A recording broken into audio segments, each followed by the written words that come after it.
Warning, the following video contains mention of suicide. 40 minutes crying like a baby.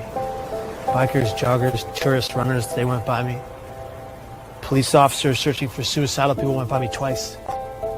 I'm standing at the ledge, leaning over the rail with tears flowing down to the waters. And I thought to myself, absolutely nobody cares. And then the voice in my head said, jump now, and I did. And the millisecond that my hands cleared the rail and my legs flew over it was an instant regret.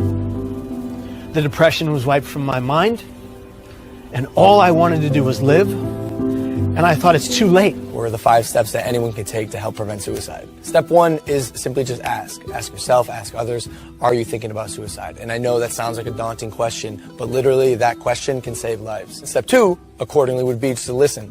Be present, don't make any judgments, and then step 3 would be there for them, even after you've already asked, because dependability is key. Step 4 is then help them connect, whether it's with a friend, a family member, a local suicide hotline, therapist, but help them reach out to someone so they don't have to deal with this alone. Lastly, step 5 is just check in on them, show them that you care, call them up, say, hey, I want to make sure you're okay, can I check in with you over the next few days? When I found out that 1 in 6 high school kids seriously think about suicide, that's stunning. Yeah.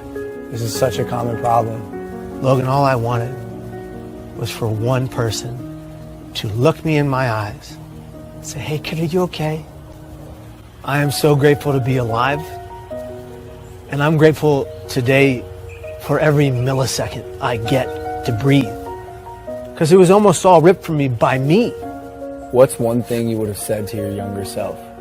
To the Kevin who was 19, sitting on the bus, if you were next to you, and instead of the guy who pointed and laughed, what would you say?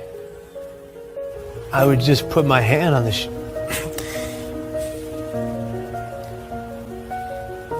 I would just put my hand on my shoulder, and I would just say, I'm here for you.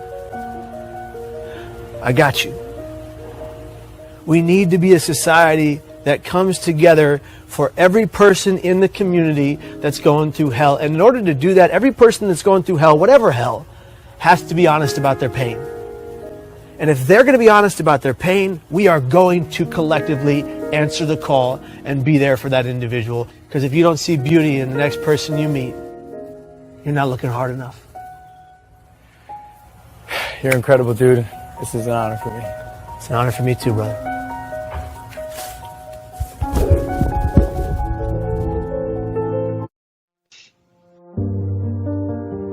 Hey Troy, did you know that suicide was the #2 leading cause of death for 10 to 34-year-olds in the United States in 2019? Wow, Taylor, that's very sad news. It really is. In fact, over 47,000 people died by suicide in 2019. And that's just in the United States, in one country. There has to be something we can do, something we can tell people to help them recognize the signs of suicide or depression in their friends and family members.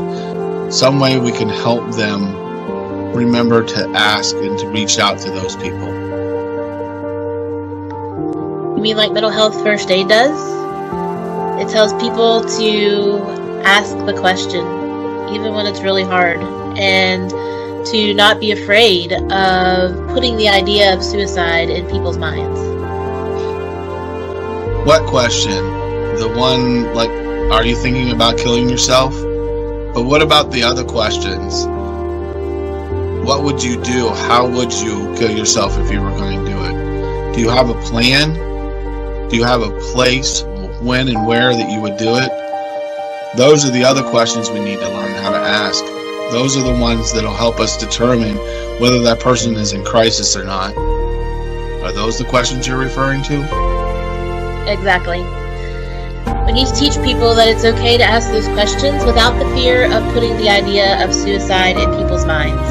In fact, asking often can help a person open up and feel that they have the freedom to talk about what's really going on. But that's a big hurdle for a lot of people to get over. We need to let them know that if they don't feel comfortable asking those questions, that they can call a crisis counselor, and the crisis counselor would help them or ask those questions for them. Or they can find somebody, probably one of their coworkers or somebody in the community that is trained in mental health first aid that can assist them.